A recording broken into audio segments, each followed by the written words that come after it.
তাহলে গরু যদি আমাদের মা হয়, যে আমাদের জন্ম দিয়েছে, আমরা তাকে রেখেছি একটা ঘরে, একটা খাটে, একটা বিছানায়। আর গরু যদি আমাদের মা হয়, গরুকে গলায় দড়ি দিয়ে আমরা বেঁধে রেখেছি গোয়াল ঘরে। আপনি পারবেন আপনার মার গলায় দড়ি দিয়ে গোয়াল ঘরে বেঁধে রাখতে? পারবেন না। মাকে মা বলছেন, কিন্তু কর্তব্যের সময় গলায় দড়ি বেঁধে তাকে গোয়াল ঘরে রেখে দিচ্ছে। বলুন, গরুকে কারা অপমান করছে, মুসলমানরা নাকি হিন্দুরা? গরু যদি মা হয়, বলুন তো গরুর ছেলে মানে বাছুরটা কে হবে? ছোট ভাই হবে। মার পেটে যে হয় সে তো ভাই হয়। এবার বলুন, গরুর বাছুর হলে বাছুরটা যদি আমার ছোট ভাই হলো, 21 দিন পরে গিয়ে প্রথম দোয়াটা কতদিন দেন? কতদিন পরে দেন? 21 দিন না?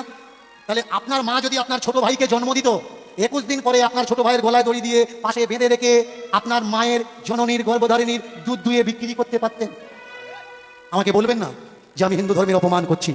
আমি প্রশ্ন করছি, আমি জানি না, আমি অবোধ শিশু, আপনাদের কাছে জানতে চাচ্ছি কোনটা করা উচিত আর কোনটা করা উচিত নয়। বলুন তো, গরু যদি আমাদের মা হবে, অনেকে বলে গরু দুধ দেয়, গরু দুধ দেয়। ভালো করে শুনুন, গরু কখনো দুধ দেয় না।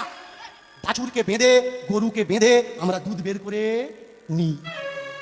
গরু আমাদের দুধ দেয় না, অচেরায় পড়ে দুধ বের করতে বাধ্য করাই। আর যদি দুধ না দেয়, লাথি মারে আমরা কি করি? সামনের পা বাঁধি, পিছনের পা বাঁধি। বলুন, যাকে মা বলে ডাকছেন, এই ব্যবহারটা যার সঙ্গে দিচ্ছেন, সত্যি কি ঠিক ব্যবহার দিচ্ছেন? এবার বলুন তো, যাকে মা বললেন, এটা আমার মা,